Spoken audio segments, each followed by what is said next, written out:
बोलो विष्णु भगवान की जय, कार्तिक महंत की जय, तुलसी माता की जय, विष्णु भगवान की जय।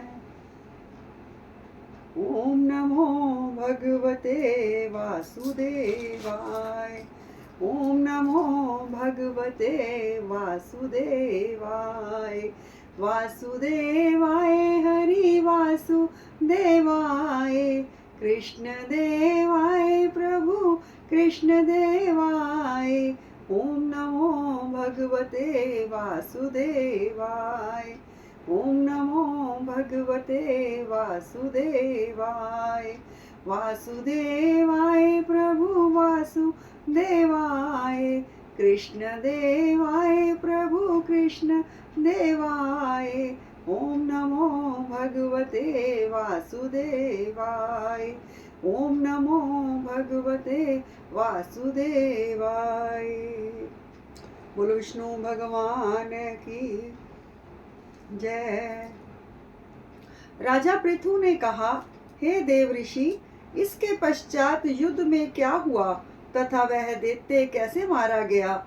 कृपया करके अब उस अद्भुत कथा को मुझे कहिए। देव ऋषि नारद जी बोले, जब गिरजा वहां से अदृश्य हो गई और गांधवी माया भी विलीन हो गई, तब भगवान वृषध्वज चैतन्य हो गए। उन्होंने लौकिकता व्यस्त करते हुए बड़ा क्रोध किया। फिर भगवान शंकर जलंधर से युद्ध करने लगे। जलंधर शंकर के बाणों को काटने लगा, परंतु जब काट ना सका तो उसने माया की पार्वती बनाकर अपने रथ पर बांध ली, जो शंभु निशुभ द्वारा विद्यमान थी और विलाप कर रही थी। तब अपनी प्रिय पार्वती को इस प्रकार कष्ट में पड़ा देखकर अलौकिक लीला दिखाते हुए भगवान शंकर प्रकृत जनों की तरह व्याकुल हो गए और उन्होंने अग्निपुंज की तरह भयंकर रुद्र रूप धारण कर लिया। अब उनके रुद्र रूप को देखकर कोई भी दैत्य उनके सामने खड़ा होने में समर्थ ना हो सका और सब भागने छिपने लगे। यहाँ तक कि शंभु निशुभ भी युद्ध में स्थित होने का सामर्थ्य ना हो सके। जलंधर की सारी माया क्षण मात्र में नष्ट हो गई। संग्राम में चारों ओर हाहाकार होने लगा।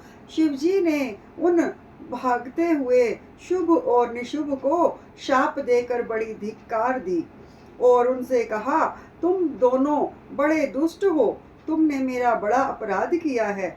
तुम पार्वती को मारते थे और अब युद्ध में भागते हो।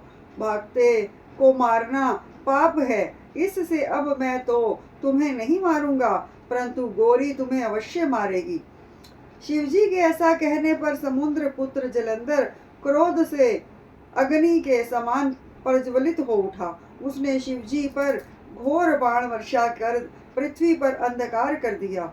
तब उस दैत्य की ऐसी चेष्टा देखकर भगवान शंकर बड़े क्रोधित हुए तथा उन्होंने अपने चरण गुप्त से बनाए हुए सुदर्शन चक्र को चलाकर उसका सिर काट दिया।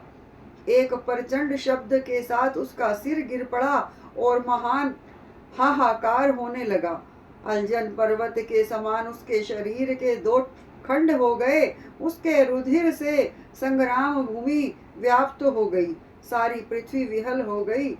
शिव आज्ञा से उसका रक्त और मांस महागौरव में जाकर रक्त का कुंड हो गया तथा उसके शरीर का तेज निकलकर शंकर जी के शरीर में वैसे ही प्रवेश कर गया जैसे कि वृंदा का तेज गौरी जी के शरीर में प्रविष्ट हुआ था। जलंधर को मरा हुआ देखकर देवता गंधर्व और सर्व प्रसन्न हो गए। श्री नारद जी ने कहा, अब ब्रह्मा आदि देवताओं ने नतमस्तक होकर भगवान शंकर की बड़ी स्तुति की और कहा, हे प्रभु, आप प्रकृति से परे परम ब्रह्म और परमेश्वर हैं। आप निर्गुण निर्विकार होकर सबके ईश्वर होकर भी नित्य अनेक प्रकार के कर्मों को करते हैं। शंकर जी हम सब ब्रह्मा आदि आपके दास हैं। हे देवेश, हे शिव, आप प्रसन्न हो हमारी रक्षा कीजिए। हे नाथ, हम आपकी प्रजा हैं तथा सदा आपकी शरण में रहते हैं। नारद जी कहते हैं, जब इस प्रकार ब्रह्मा आदि सब देवताओं और मुनियों ने शिव जी की अनेक स्तुति करके उनके चरण कमलों का ध्यान करते हुए मौन ग्रहण कर लिया, तब उसे सुनकर देवताओं को वर देकर वह वहीं पर अंतर ध्यान हो गए। तत्पश्चात शिव जी का यश गाते हुए सब देवता भी प्रसन्नता पूर्वक अपने अपने स्थान को चले गए।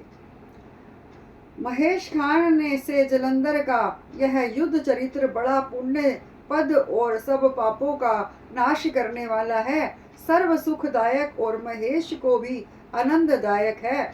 जो इन दोनों अखानों को पढ़ेगा और पढ़ावेगा, वह यहाँ पर सुखों को भोग कर अंत में गणेश पद को पावेगा। बोलो विष्णु भगवान की जय, बोलो शंकर भगवान की जय, तुलसी मैया की जय। ओम नमो भगवते वासुदेवाय, ओम नमो भगवते वासुदेवाय।